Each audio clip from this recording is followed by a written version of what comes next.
Hey there, this is Mike with Barry's Coaching, and just a quick thought for you today. A little bit more of the coach kind of came out of me in the last few days, and I just had maybe not so much of a tip, but just some encouragement.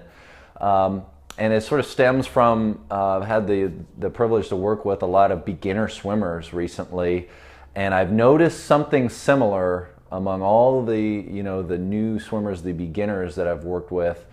Not all of them, but a lot of them, and that is how they see themselves as a swimmer and what they say about themselves as a swimmer. And literally, with the words that come out of their mouth, I hear a lot of things like, "Oh gosh, I'd be a great swimmer, if I could float better, or great, I'd be a great triathlete, I can bike and run, but there's no way I can swim, I can't even float." This is the hardest part of the triathlon. This is the hardest part of the triathlon. This is the hardest part of the triathlon. To me, it's really the way you think and what you're saying to yourself is what's making it hard, or your ability not to be able to do it. I heard a statement one time that said something along the lines of, whether you think you can or you can't, you're probably right. I really think that is very applicable to what we do as endurance athletes and swimmers and open water swimmers and all this kind of stuff that we do. Whether you think you can or you can't, you're probably right. Just know that it's a process and it's a journey, especially in a very technical sport like swimming. You gotta learn it. And number two, let that mindset that you have, change towards the positive versus the negative. And I promise you can accelerate the process of learning, just by changing that one thing. So I work with a phenomenal mentor and coach. His name is Barry Stokes.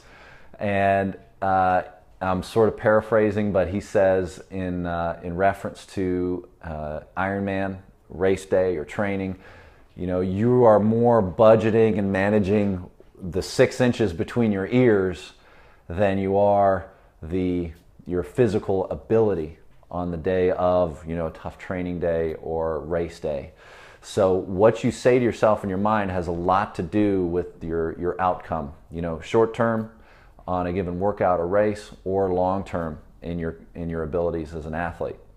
So if you're just starting out and maybe just dipping your toe into the water, forgive the pun, no pun intended. But if you've ever been hesitant to maybe get into endurance sports or even swimming, one thing I'll say is go out and volunteer for an event or go watch an event.